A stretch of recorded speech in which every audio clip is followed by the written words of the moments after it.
بالله من الشيطان الرجيم بسم الله الرحمن الرحيم لا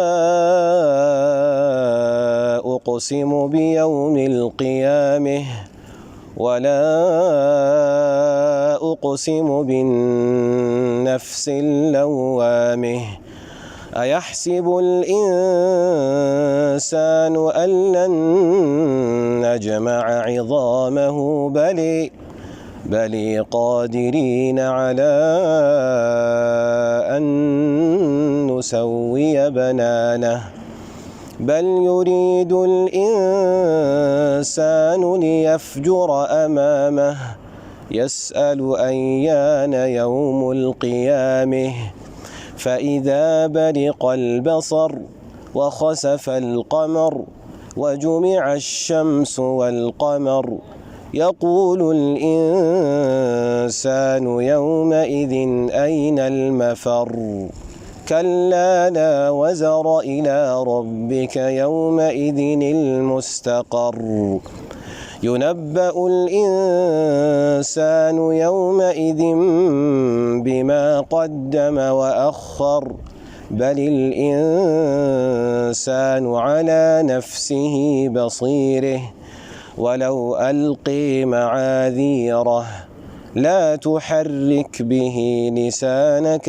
لتعجل به بسم الله الرحمن الرحيم الحمد لله رب العالمين الصلاة والسلام على رسول الله صلى الله عليه وسلم የተወደዳችሁ ተመልካቾቻችን መዲና ሰማይ ስር ነው የምንገኘው ሼህ አብዱል ሙዒን ኑረዲን አጠገቤ ይገኛሉ የዛሬው የመዲና ሰማይ ስር እንግዳችን እሳቸው ናቸው ሆኖም አሁን የምንገኘው በመዲና ከተማ በመዲና ዩኒቨርሲቲ እሳቸው በሚያሰግዱበት መስጂድ አጠገብ ነው የምንገኘው ሼህ አብዱል ሙዒን ማናቸው በእርግጥ ከዚህ ቀደም በተደጋጋሚ በተለያዩ ፕሮግራሞች ልታውቋቸው ትችላላችሁ እስቲ ዛሬ ራሳቸውን ያስተዋውቁ ለአንተ ያልኩ ማውራቱ ትንሽ ከብዶኛል ኢማም ናቸው የዚህ ዩኒቨርሲቲ ተማሪ ናቸው ያለንበት ደግሞ የረሱል ሰለላሁ ዐለይሂ ወሰለም ለዘመናት ስናፍቀው የነበረ ቦታ ነው በአደብ ነው ሁሉም ነገርና ከአደቦቹ አንዱ አንቱታን ማስቀደም ነው በሚል ነው አንቱ ያልኩ ያወራሁለት ሼህ አብዱል ሙዒን ከተመልካቾቻችን ጋር እንተዋወቅ بسم الله الرحمن الرحيم الحمد لله رب العالمين وصلى الله وسلم وبارك على سيدنا محمد وعلى آله وصحبه أجمعين أما بعد الحمد لله رب العالمين بمجمرة درجة إن أنتنم تزي لمدينة المنورة لزيارة لحرمين زيارة الله لا بكاتشو مسكانا الله يكبر እንደዚሁም ደግሞ እኛም አህሉል መዲና ሆነን እዚህ መዲና ውስጥ በነብያችን ሰለላሁ ዐለይሂ ወሰለም ጉርብትና ቁርአን በወረደበት ሀገር የሱን ቃል እንድንማር ላበቃን አላህ Subhanahu Wa Ta'ala ምስጋና ይገባው ሌላው ስሜ አብዱል ሙዒን ኑረዲን ይባላል የተወለድኩትም ኢትዮጵያ አዲስ አበባ ከተማ በተለምዶ ኮልፌ አጠና ተራ በሚባለው አካባቢ ነው ትውልዴም እድገቴም እዛ ነው ወልሐምዱሊላህ ረብል ዓለሚን ከዛ በኋላ ያለው አጠቃላይ ሂደት ከህፃንነቴ እስከ አቅም ማለትም ራሴን እስከማቅ ድረስ እዛ ነው የነበርኩት ማለት ነው ኮልፌ አካባቢ የመጀመሪያ ደረጃ ትምህርት ቤት የተማሩ ሁለተኛ ደረጃ ትምህርት ቤት ከዚያ ይሄ የቁርአን ፍቅር የቁርአን ጅማሮ ሴት ጋር ያለው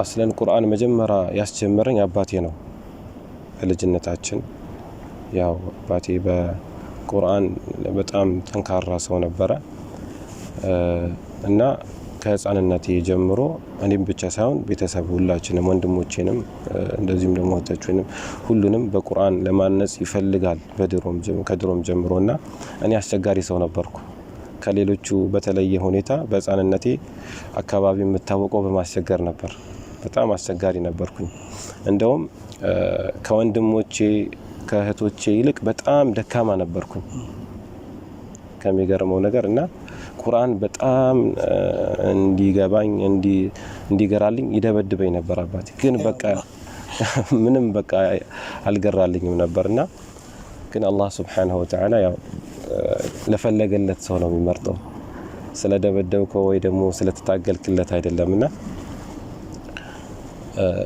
ከዛ በኋላ ያው በህፃንነቴ እንዳልኩ በጣም አስቸጋሪ ነበርኩ ጸባይም በጣም ኃይለኛ ነበረ አባቴ ብዙ ለማያዝ ሞክሮ ነበር ትምርት ቤትም እንዳልከኝ ያው ትምርት ቤት አስፋው የሚባል ትምርት ቤት ነበረ አስፋው ጎረቤትም ስለነበር እዛ ነው እስከ ማትሪክ ድረስ የተማርኩት ከዛ በኋላ ነው ወደ መርከዝ የተቀላቀልኩት ማለት ነውና መርከዝ አል ኢምራን ሲኤምሲ ተብሎ የሚጠራው ማለት ነው እና በጣም ብዙ ያው ሐፊዞችን ያፈራ መድረሳ ነው ከዛ በፊት ግን ያው መሰረት ያስኩት የነበረው ሼክ ሙስጣፋ ምናልባት በተለምዶ የአብዱል ፈታህ አባት የየቲም አባት ተብሎ የሚጠራው አብዱል ፈታህ የነሱ አባት ነው መሰረቴ ከዛ በኋላ ያው የቁርአን ጥፍጥናው ሲመጣ በነገራችን ላይ የቁርአኑ ጥፍጥና እንዲመጣልኝ ያደረገኝም አብዱል ፈታህ ነው ያው አብረን ነው አካባቢያችንም አንድ ስለሆነ ወደ መስጊድ እንድጠጋ ብዙ ግፊት የሚያደርገው እሱ ነው በዚህ አጋጣሚ ላመሰግነው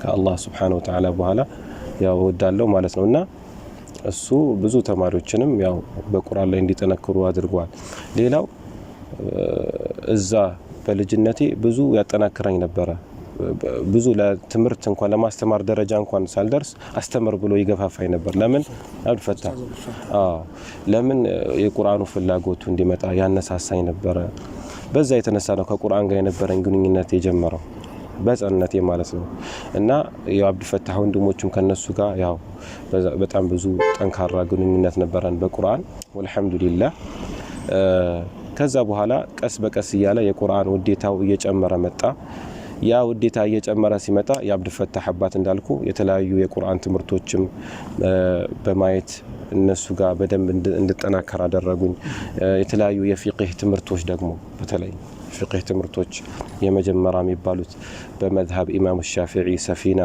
ሹጃዕ እንደዚህ የመሳሰሉ ትምህርቶችን ከነሱ ቀስም ያለው መርከዝ ከመግባቴ በፊት እና ያው ከዛ በኋላ አላህ Subhanahu Wa Ta'ala ወፍቆኝ ፈተና እንዲደረግ ያው በጣም ብዙ መርከዞች ሞክሬያለሁ በዛ ሰዓት የነበረው ክፍት የነበረው መርከዝ እንዳልኩ አል ኢምራን ነበር እና የፈተና ጥሪ ሲደረግ ማለትም መፈተን የሚፈልግ ሰው ተብሎ ሲነሳ ማለትም በየአካባቢው ሲሰራጭ ወዲያው ነው የተመዘገብኩት አባቴ ይዞኝ ሄዶ አስመዘገበኝ ከዛ በኋላ ተመዝግቤ ካበቃው በኋላ የፈተና ጊዜ መጠባበቅ አለና በጉጉት ነበር ስጠባበቅ የነበረው በጣም ያው ሒፍዝ ለማሐፈዝ ያለው ፍላጎቱ ታውቀዋለህ ማንኛውም ሰው ያለው ፍላጎት ቁርአን ለማሐፈዝ ምን ያህል መቼም ሁሉም ሙስሊም ይሄንን እድል ቢያገኝ እና ያን حتى እንቅልፍ ያጣውበት ጊዜ ነበር ትዝ ይለኛልና በቃ ካሁን መቼ ነው የምገባው መርከዝ ህይወት ደስ ይልሃል በቃ እና ይሄን ያ ከመጀመሪያው የቁርአን ፍላጎቱ ነውና አልহামዱሊላህ አላህ ያዘረጸብኝ እና ከዛ በኋላ ያው የፈተናው ጊዜ ሲደርስ አባቴ ይዞኝ ሄደ ተፈተንኩኝ ስፈተን ከሚገርመው ነገር እኔ ቀርቻለሁ ብዬ አላሰብኩም ነበር ማለትም በቃ ፈተናው ወድቄያለሁ ብዬ ነበር በጣም ከብዛቱ ከመቶ በላይ ነው የተፈተነውና ጥያቄዎቹ ከባድ ነበሩ እና ደግሞ ኡስታዞቹም ተሰብስበው ሲፈትኑ ሃይባቸው ያስፈራል በቃ የመጀመሪያዬ ነው እና በጣም እድሜም የዛ ሰዓት ተቅሪበን ትንሽ ነበርና በቃ ስፈተን በቃ ወድቄያለሁ ብዬ አዝኜ ነበር የተመለስኩት ወደ ቤት በሁለተኛው ቀን ተደውሎ ሰላም አለይኩም ወአለይኩም ሰላም አብዱል ሙዒን አንደኛው ወጣላሉ በጣም ነው የገረመኝ እና አላመንኩም አረ ተሳስታችሁ እንዳይሆን አልኳቸውና በቃ ደስ አለኝ ያው ሄድኩኝ ከሄድኩ በኋላ የሚሟሉ ወረቀቶች ነበሩ አንዳንድ ወረቀቶች ፎቶዎች ምናምን አዘጋጅቼ ሄጄ ተመዘገብኩኝ ማለት ነው በወሩ መድረሳውን ገብቼ ጀመርኩ እና የአላህ አጃይብ መርከዙ እንደተጠበቁት ብቻ አይደለም ከዛ በላይ ነው የሆነብኝ ማለትም በሚያስተምሩ ሰዓት በተለያየ አኽላቅ በተለያየ ተርቢያ ነበር ሲያስተምሩኝ የነበረውና በተለይ ደግሞ ከቁርአን ላይ ያለኝ ግንኙነት በደንብ እንዲጠናከር አድርገው ነው ኡስታዞች ያዙን ለዛ ነው ፍላጎቴ በጣም እንዲጨምር ያደረገው እንደውም በመርከዝ በሲኤምሲ ቢያንስ እስከ 4 አመት 5 አመት የሚጠጋ ቆይታ አድርጌያለሁ። ከሂፍዝ በኋላም የተወሰነ እውቀቶችን ቀስሜያለሁ ከዛና በተማሪዎች ዘንድ የምታወቀው አብዱል ሙዒን የሙራጃዓ ሰው ተብዬ ይታወቅ ነበር። ማለትም በጣም ቁርአን ላይ አዘወትር በመከረር በቃ እና አንዳንዴ እንደውም ቁርስ ሰዓት ይደርስና ወጣና ገና ዳቦ አልመጣም ይባላል። እስከዚህ ድረስ ከዛም ቆይ ሁለት ሰፋ ቀርቼ ልምጣል ነበር ማለት ይሄን ሁሉ ራሱ የዛን ሰዓት አሁን ሳስበው ምን ያህል አላህ Subhanahu Wa Ta'ala ፍቅር ሰጥቶ የነበረ እና ያው አሁን ነው ማቀው ያንን የነበረኝ ኃይል የቁርአን ፍላጎቱ አሁን ሳይው ምን አለ ያ የነበረው ፍላጎት አሁን ቢኖርና የበለጠ በሰራው አሁን በመኖሩም ጭምር ነው እንግዲህ እዚህ በጣም ተወዳጅና ተመራጭ የሆነ ቦታ እንዲደርሱ አላህ ያደረጉት። ከዚያም አልፎ እዚህ ዩኒቨርሲቲ ውስጥ ቁርአን ነው አይደል እዚሁ እየተማሩም ያሉት ዩኒቨርሲቲ ውስጥ። አሁን ከፊታችን የሚታየው የሸሪዓ ትምህርት መማሪያ ቢልዲንግ ህንጻ ይታያል እዚህ ጋር። ይህ እነ ዶክተር ጀላን የወጡበት ህንጻ ነው። እዚህ ዩኒቨርሲቲ በርካታ ሰዎች ተምረዋል። የተለያዩ ሰዎች ሻህ ኑረዲን መጅሊስ ጸሐፊ እዚህ ናቸው።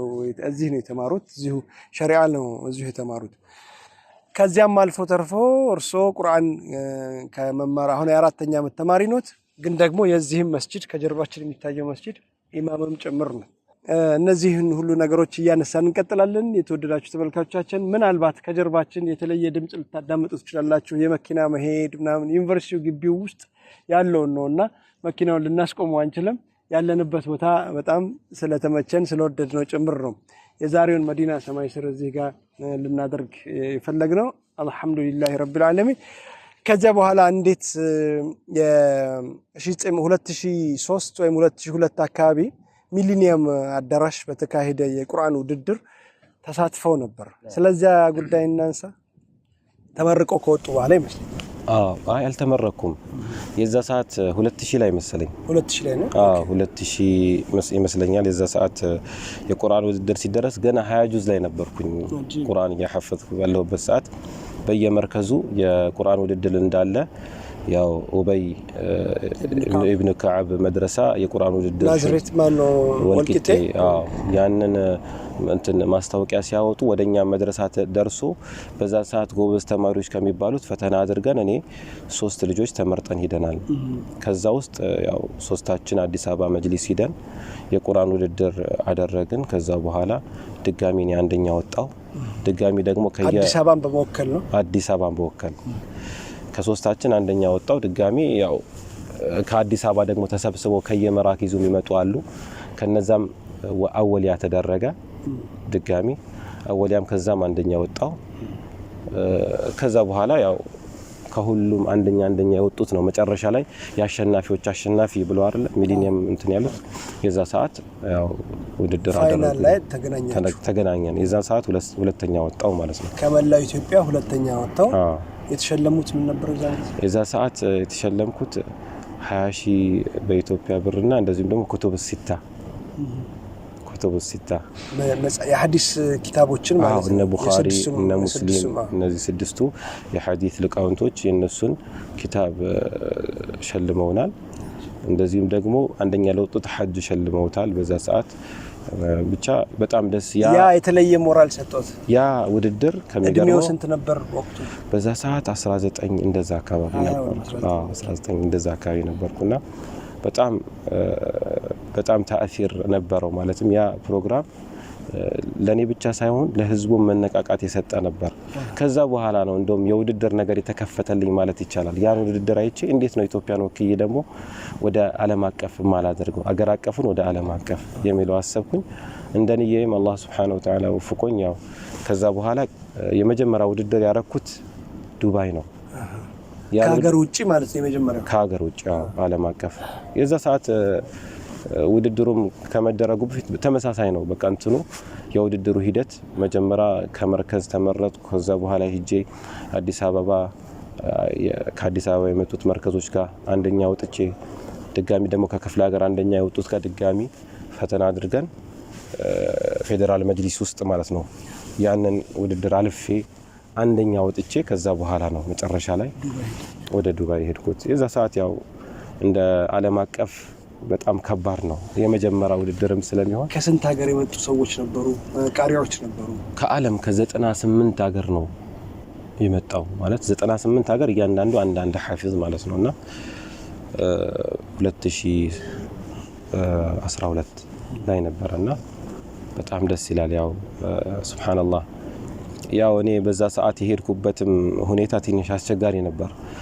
ቪዛ ካገኘው በኋላ ኤርፖርቶች አስቸገሩን መለሱን። ምክንያቱም አይቻልም በዛ ሰዓት ትንሽ ሁኔታውም የሆነ ችግር ነበረ ይመስለኛል። በጣም አስቸገሩን መለሱን ምናምን ቢያንስ 2 ቀን ተመላለስን። ቪዛውም ደግሞ ወረቀት ስለነበር የዛ ሰዓት ትንሽ አስቸግረው ነበር። ግን ብንገላታም ሐሳቤንም ቢሰርቀኝ አልহামዱሊላህ መጨረሻ ላልፌ እዛ ሄጄ ተወዳድሬያለሁ። በተለያየ ያቀራር ስልት ነበር ተወዳድረው የነበሩት ወይስ ደግሞ በአንድ በሐፍስ በመናውቀው የሐፍስ ነው?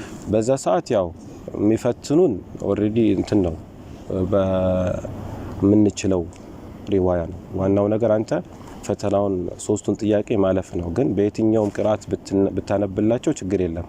በሐፍስም ሆነ አሁን ለምሳሌ ሞሮኮ ሀገሮች ሲመጡ ሐፍስን አይችሉትም ምናልባት ያንን ካልተማሩ በስተቀር እነሱ የሚቀሩበት የራሳቸው የሆነ አቀራር ዘይቤ ያላቸውና በየሀገሩ በራስ ከፈለክ በምትችለው መቅራት ትችላለህ። መጀመሪያ ግን ታሳውቃቸዋለህ በየትኛው እንደምትቀራ እና ከዛ በኋላ ያው ይሄንን ውድድር ካረኩ በኋላ ተመልሼ ድጋሚ ሌላ ውድድር ደግሞ ወደ ሳውዲ አድርጌያለሁ።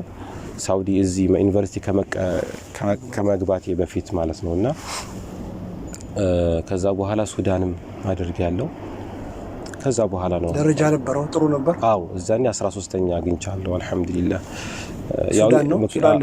አዎ እየተሻሻለ ሲመጣ ማለትም የልምዱ እየመጣ የውድድር ልምዱ ሲመጣ አንዳንዴ ምን አለ እኔ በዚህ አጋጣሚ መናገር የምፈልገው ብዙ ጊዜ የውድድር ጉዳይ ላይ ለወደፊቱም እነዚህ የአዲስ አበባ መጅሊስም ሆነ የኢትዮጵያ መጅሊስ ቢያስቡበት አንድ የሚወዳደር ሰው ስለ ውድድር ሁኔታ ቢያሳውቁት እዛ ሀገር ከመሄዱ በፊት ምን አይነት ነገር እንደሚገጥመው መጨረሻ ላይ ይሄንን እንትን እንሰጣለን ኢንሻአላህ። የተወደዳችሁ ተመልካቾቻችን እየተከታተላችሁ ያላችሁት ኸሚስ ምሽት ለይሉ ጁምዓ ነው።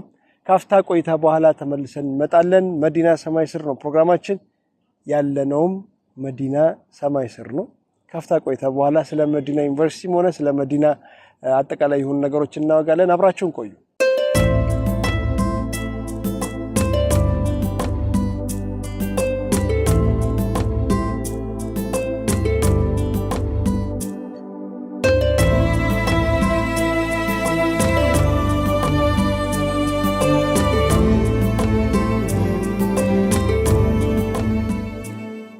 ተመልሰናል። የተወደዳችሁ ተመልካቾቻችን ለይሉ ጁምዓ ፕሮግራማችን ኸሚስ ምሽት ነው። እርግጥ ለይሉ ጁምዓ እንዳልኩኝ ሰማዩን ሳየው ገና ምሽት ነው፣ ግን ፕሮግራማችን ኸሚስ ምሽት ላይ ነው የሚገኘው። አሁን ደግሞ የምንገኘው መዲና ሰማይ ስር ነው። እንዳጋጣሚ መዲና አላህ ወፍቆን ያለነው መዲና ነው። ከሰማዩ ስር ስንል ይህንን የምናየውን ሰማይ አይደለም። ከሰማይ ስር ስንል ውስጡ በጣም ብዙ ሊገለጹ የሚችሉ ነገሮች አሉ። መዲና ሰማይ ስር ማለታችን የረሱል ሰለላሁ ዐለይሂ ወሰለም ሁሉን ነገር የሆኑበት ከተማ ነውና ይሄንን ነገር እስቲ አሁን እናነሳለን። ለዘመናት ስናፍቀው የነበረውን ቦታ ደርሰናል አልহামዱሊላህ ረብል ዓለሚን። እዚህ ደግሞ አህል የመዲና አህል የሆኑ ሸኽ አሉ። እሳቸው ሁሉንም ያብራሩልናል። መዲና እንዴት ወደ መዲና ዩኒቨርሲቲ ወደዚህ ዩኒቨርሲቲ ለመምጣት ቻሉ? የዛኔ ከመምጣቴ በፊት እንዳልኩ የሳውዲ ውድድር ሳደርግ ወደዚህ ስንመጣ የዚህ የመዲና ዩኒቨርሲቲ ተወካዮች ይመጣሉ ወደ ፕሮግራሙ ላይና ጥሩ አነባብ ቅራት ያላቸውን እንደዚሁም ደግሞ ለመዲና ዩኒቨርሲቲ ብቁ ይሆናሉ ብሎ የሚያስቡትን መርጠው ወደ ራሳቸው ቢሮ ይወስዱና ፈተና ያደርጋሉ። ከዛ ውስጥ እኔ አንዱ ነበርኩኝና ወረቀቴንም በድንገት ይዤ ነበር አንዳንድ ዶክመንቶችን። ከዛ በኋላ ያው አስገብቼ ሰጥቻቸው ባስገባው በ6 ወሩ ደውለው ጠሩኝ። ማለት ነውና ተመርጧል። አዎ ኦሬዲ በኦንላይን አስገብቼ በ6 ወሩ አገኘሁኝ ማለት ነው። ከዛ በፊትም ሞክሬ ነበረ ግን አልተሳካም። ማለትም ፍላጎቱ ስለነበረኝ ከውድድሩ በፊት ግን ከውድድሩ ከመጣው በኋላ የበለጠ አላህ Subhanahu Wa Ta'ala ሰበብ አደረገልኝ ማለት ነውና ከመጣው በኋላ መዲና እንደጠበቅኩት አይደለም ማለት ሱብሃንአላህ ለየት ያለ ሆነብኝ። እንደጠበቅኩት ሲሉ የጠበቁት ሌላ ነበር ማለት የጠበቅኩት በቃ ምን ልበልህ አንድ ዩኒቨርሲቲ ሌላው ዩኒቨርሲቲ እንዳለው እንደማንኛውም ዩኒቨርሲቲ ኖርማል ይሆናል ብዬ ነበርና የጠበቅኩት ግን ሱብሃንአላህ መዲና ስትገባ የራሱ የሆነ ሽዑር አለው ማለት በቃ የሚሰጥህ ሰኪና የሚሰጥህ እርጋታ የሚሰጥህ የሆነ ማለት መግለጽ የማትችለው የሆነ ነገር ይሰጣል። ሐቂቀተን የመዲና ሰው ከሌላ ሰው የሚለየው ምንድነው? በሰኪና ነው፣ በእርጋታ ነው። አላህ Subhanahu Wa Ta'ala ያው የዚህን መዲና ሰዎች ለየት አድርጎ የገለጸበት መንገድ አለና ነብያችን ሰለላሁ ዐለይሂ ወሰለም የኢማን ከተማ ብለው ገልጸዋታል። ኢነል ኢማነ ለየሪዙ ኢለል መዲነቲ ከማ ተሪዙ الحية إلى حجرها ኢማን ይሰበሰብባታል ብለዋል እና ነብያችን ሰለላሁ ዐለይሂ ወሰለም ሂጅራ ካደረጉ በኋላ ሰሃቦችም እያንዳንዳቸው ወደዚህ ነው የመጡት።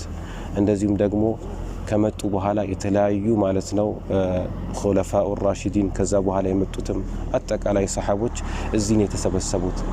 ከዛ በኋላ ነው ከዚህ ተሰብስቦ ነው ወደ ሌላ ቦታ የተበተኑት። ከዛ በኋላ ወደኛም ብንመጣ ነብያችንን ሰለላሁ ዐለይሂ ወሰለም እየናፈቁ በሸውቅ የሚመጡት ወደዚህ ነውና ተዕሪዙ ያሉት ለዚህ ነው የሚሰበሰብበት የኢማን መሰብሰቢያ ቦታ ዋና ናት እና ነብያችን ሰለላሁ ዐለይሂ ወሰለም ያሉበትን ቦታ በመሆኑ የበለጠ ሸረፉ ይጨምራል ማለት ነው። ምናልባትም እኮ አሁን የተቀመጥንበት ቦታ ረሱል ሰለላሁ ዐለይሂ ወሰለም ወይ በጦርነት ወይ ደግሞ የሰላም ስምምነት በማድረግ ወይ በሆነ መንገድ እዚች አካባቢ ረግጦት የነበረ ቦታ ሊሆን ይችላል። በሆነ አጋጣሚ እዚህ አካባቢ መተው ሊሆን ይችላል። በሆነ አጋጣሚ ይሄንን ቦታ አይተውት ሊሆን ይችላል። በሆነ አጋጣሚ እያልን ልንዘረዝራቸው የምንችላቸው ብዙ ነገሮች አሉ። እስቲ መዲና ያላትን ነገር ይንገሩን። ስንጎበኝ ነበር የተለያዩ መስጂዶችንም ስንጎበኝ ነበር። የተለያዩ ቦታዎችንም እዚህ ቦታ ላይ እንደዚህ ሆኗል፣ እዚህ ቂብለተይን ነው ይሄ መስጂድ፣ ይሄ ደግሞ እንዲህ ነው እያሉ ሲገልጹልን ነበርና እስቲ ስለ መዲና ያላትን ረሱል ሰለላሁ ዐለይሂ ወሰለም ማረፊያም እንደመሆኗ ጭምር ሰሃቦች የተቀበሩበትንም ቦታ ያያየን ነበር። ያላትን ደረጃ ያላትን ማዕረግ ሊገልጹ የሚችሉ ነገሮችን እስቲ እርሶ ይንገሩ። ነብያችን ሰለላሁ ዐለይሂ ወሰለም ከመካ ወደ መዲና ሲሰደዱ እንደምታውቁት ያው እስልምናን ግልጽ አድርገው ካወጡ በኋላ ዳዕወቱል ጀህሪያ የሚባለው ካደረጉ በኋላ ማለት ነው በይፋ ከጀመሩ በኋላ ብዙ መከራ አይተዋል። አላህም ሂጅራ እንዲያደርጉ ወደ መዲና ካዘዛቸው በኋላ መጀመሪያ መዲና ሲገቡ ያረፉበት ቦታ መስጂድ ቁባ ነው። መስጂድ ቁባ ማለት ነብያችን ሰለላሁ ዐለይሂ ወሰለም ስለዛ መስጂድ ሲናገሩ አንድ ሰው ከቤቱ ዱዓ አድርጎ የመጣ ወደ መስጂድ ቁባ ሄዶ 2 ረካዓ ከሰገደ የኡምራን አጅር አላህ ይሰጠዋል ያሉበት ቦታ ነው።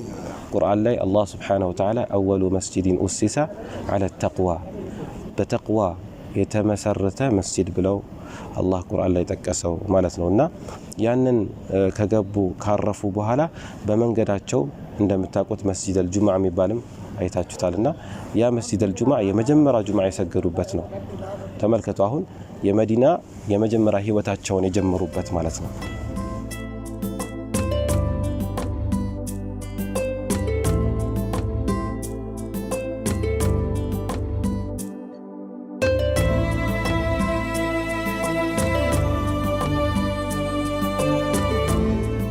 ከዛ በኋላ እያለ ወደ ቤታቸው የሚሰሩበት ቦታ እስከሚደርሱ አሁን ያሉበት ቀብራቸው ቤታቸው እንደዚሁም ደግሞ መስጂድ ነበዊ ያለበት አጠቃላይ እስከሚሰሩት ድረስ ሁሉ ነገሩ አጠቃላይ እስከመጨረሻ እስከ ህልፈታቸው ያሳለፉበት ጊዜ እዚያው አካባቢ ይሆናል ማለት ነው እና ነብያችን ሰለላሁ ዐለይሂ ወሰለም ከዛ ከተሰደዱ በኋላ ረፍት አላገኙም። የተለያዩ እንዳልከው አንተ እንደገለጽከው ብዙ ጦርነቶችን አድርገዋል። የበድር ዘመቻ ከዚህ ወደ 100 ኪሎ ሜትር አካባቢ ይርቃል።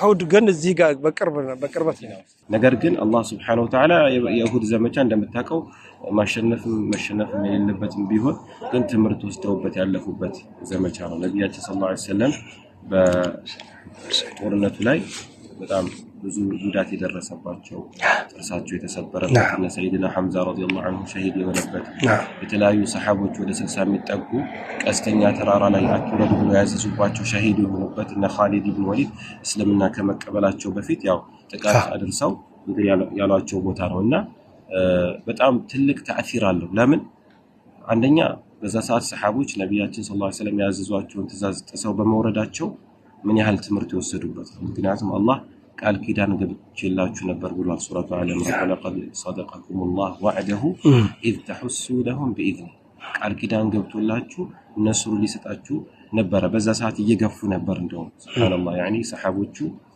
ለማሸነፍ የተወሰነ የሙርኮ ገንዘብ እየሰበሰቡ ባለበት ሰዓት ምን ሆነ ያ ክስተት ተከሰተ። ያው ሰዎች ናቸውና ወረዱ ማለት ነው ለመሰብሰብ ያንን ሲመለከቱ ሲሰበስቡ እንዴትኛም خلاص አሸነፍን እንውረድ ብለው ሲወርዱ የዛ ሰዓት አብዱላህ ኢብኑ ጀህሽ የሚባል ሰሃቢ አትውረዱ አላህን ፍሩ የነብዩን ሰለላሁ ዐለይሂ ወሰለም ትእዛዝ አትጣሱ ብለው ሲላቸው ሲወርዱ በዛ ሰዓት ነው ያ ክስተት ኻሊድ ኢብኑ ወሊድ መጥቶ ጥቃት ያደረሰባቸው። ለዚህ ነው حتى إذا فشلتم وتنازعتم في الأمر على جفو الله فمحكلاችሁ ግጭት እስኪፈጠር ድረስ እንውረድ እስክትባባሉ وعصيتم من بعد ما أراكم ما تحبون የምትወዱትን ነስር ካሳያችሁ ያንን ሙርኩ ገንዘብ እስከመሰብሰብ አድርሷችሁ ካበቃ በኋላ ነገር ግን የአላህን መልእክተኛ ትእዛዝ ጣሳችሁ عصيتم ማለትና ስለዚህ ይህ ታሪክ የሚያሳየው ራሱ በመዲና ላይ አላህ Subhanahu Wa Ta'ala ለሰሃቦች እስልምና እንዴት አድርጎ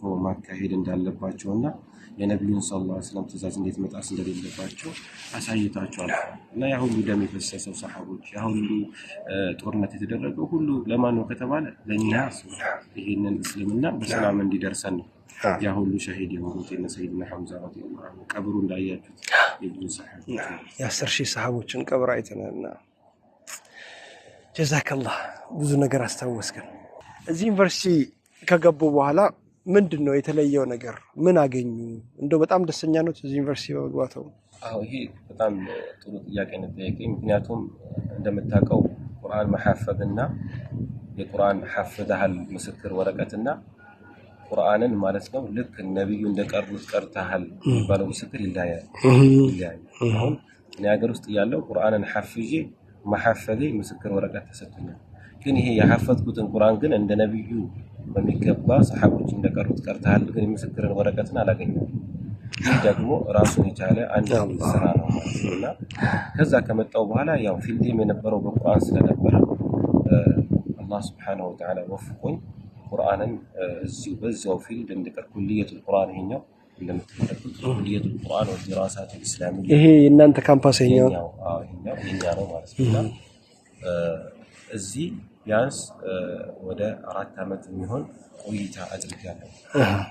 የተለያዩ የእስላሚያ ትምህርቶች ሐዲስ፣ ፊቅህ እንደዚሁም ደግሞ ሉጋ የመሳሰሉ ትምህርቶችን ጎን ለጎን የተማርኩ ዋና አትኩሮቴ ግን የአስሩን ቅራአት የተለያዩ 10 ቅራአት ነብያችን ሰለላሁ ዐለይሂ ወሰለም إن هذا القرآن أنزل على 7 أحرف 7 የሆነ የአቀራር ዘይቤ እነዚህም ሰባቶች 10ን ያካተተ የሆነ ነብያችን ሰለላሁ ዐለይሂ ወሰለም ወርዷል በፈለጋችሁት አንብቡ ሁሉም ትክክል ናቸው ብለው ያሉትና ይህ ቁርአን አቀራር ዘይቤ በአገራችን ላይ በተለምዶ አይታወቁም። ማለትም በስፋት ሐፍስ ብቻ የሚታወቀው ወርሽ ነው። ቅድም ስንጀምር የቀረበት ወርሽ ነው ኪሳኢ ይባላል።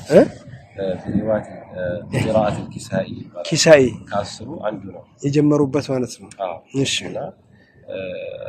ምናልባት ወደ ሶማሌ ወደ ጅጅጋ ወደኛ አካባቢ አፍሪካ ውስጥ ጎረቤት ሀገርኛ ሀገር ውስጥ ደግሞ ሶማሌ ክልል ውስጥ የተወሰኑ አካባቢዎች በስፋት ይሰጣል ይህ ትምህርት። ነገር ግን እንደዚህ በአንድ ዘርፍ የሚሰጥበት ሁኔታ የለም ሀገራችን ላይ። ኢንሻአላህ ለወደፊቱ አላህ ከወፈቀንኛ ይሄንን ነገር ምን ይሆናል እና ይሄንን ትምህርት ከጀመርኩ በኋላ ትልቁ ስጦታ አላህ ይስጠኝ ይሄንን ያስሩን ኢጃዛ ምስክር ወረቀትነት ከትልቁ ሼክ አብዱራሂም ኢብኑ ሽንቂጢ ሼክ አብዱራሂም ኢብኑ ዑመር አሽንቂጢ ከነሱ 10 ቅራት ምስክር ወረቀትነት ወስጃለሁ እዚህ ማለት ነውና ከዛ በኋላ ምስክሩን ከወሰድኩ በኋላ ለመጀመሪያ ጊዜ በኢትዮጵያ ደረጃ 30 ጁዝ ቁርአን በድምጽ አዘጋጀው።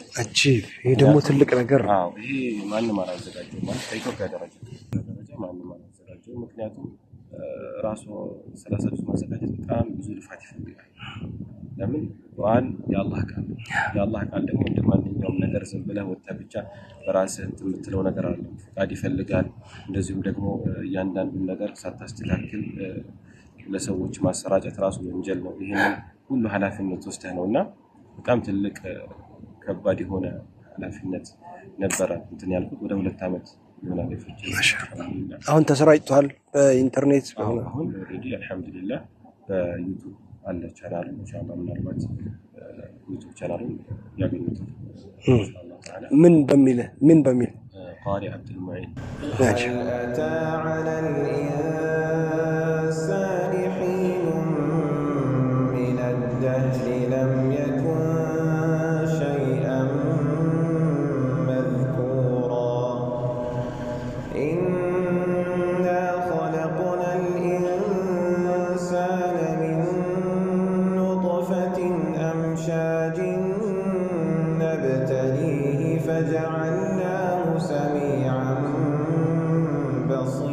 የተወደዳችሁ ተመልካቾቻችን እየተከታተላችሁ ያላችሁት ኸሚስ ምሽት ፕሮግራማችን ነው። መዲና ሰማይ ስር ነው ያለነው። በእርግጥም መዲና ሰማይ ስር ነው ያለነው። ስለ መዲና ውበት፣ ስለ መዲና ታላቅነት እያነሳን እያወጋን ያለነው። ካፍታ ቆይታ በኋላ ተመልሰን እንመጣለን። አብራችሁን ቆዩ።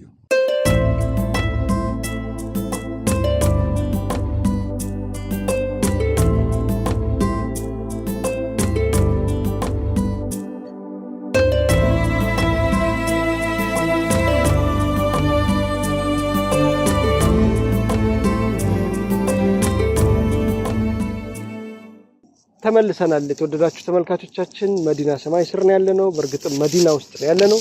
ሼህ ቀደም ሲል ስናነሳው ነበረ የዚህ መስጂድ ኢማም እንዴት ሊሆኑ ይችላሉ? መቼም እዚህ ሀገር በርካታ ሀገር ዜጎች አሉ፣ የተወላጆችም ጭምር አሉ። እነሱ እያሉ እንዴት እርስዎን ኢማም ሊያደርጉ ይችላሉ? እሱ እንኳን ያው የመዲና ዩኒቨርሲቲ እንደመሆኑ መጠን ከተማሪዎች ነው የሚመረጠው። በነገራችን ላይ ዩኒቨርሲቲ ከመጣው የሁለተኛው ዓመት ላይ ነው ኢማምነት የጀመሩት። ምክንያቱም በዛ ሰዓት ማስታወቂያ ሲያወጡ ኢማምነት የምትፈልጉ መወዳደር ትችላላችሁ ተብሎ በጣም ብዙ ሀገሮች ተወዳደሩ። ከዛ ውስጥ በምንወዳደርበት ሰዓት በጥሩ ቲላዋ ተብሎ የተመረጡት 10 ሰዎች ኢማምነት ተሰጥቷቸዋል ማለት ነውና ከዛ ውስጥ አላህ ወፍቆኝ ኢትዮጵያ አንድ ሰው አግኝተናል። እንግዲህ ፕሮግራማችን እያጠናቀቀን እንሂድ ካለው ሰዓት አንፃር ኡስታዝ አብዱል ሙዒን እንግዲህ ፕሮግራማችን ማጠናቀቂያው በዱዓ ነው። በዱዓ እንሰናበታለን። የተወደዳችሁ ተመልካቾቻችን ይሄ ትልቅ እድል ነው።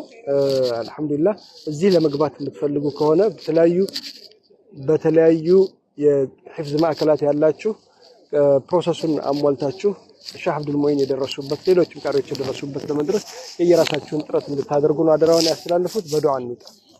اللهم أعنا على ذكرك وشكرك وحسن عبادتك ربنا أتمنا نورنا إنك أنت العزيز الحكيم اللهم أعنا على ذكرك وشكرك وحسن عبادتك اللهم لا سهل إلا ما جعلته سهلا وأنت تجعل الحزن إذا شئت سهلا اللهم اكفنا بحلالك وبحرامك وأمرنا بفضلك عما سواك صلى الله وسلم وبارك على سيدنا محمد وعلى آله وصحبه. የተወደዳችሁ ተመልካቾቻችን ሌሉ በኢባዳ የደመቀ እንዲያደርግላችሁ በኢባዳ በዚክር የደመቀ ይሁን። ፕሮግራማችን በዚህ አጠናቀናል። ሰላም አለይኩም ወራህመቱላሂ ወበረካቱ።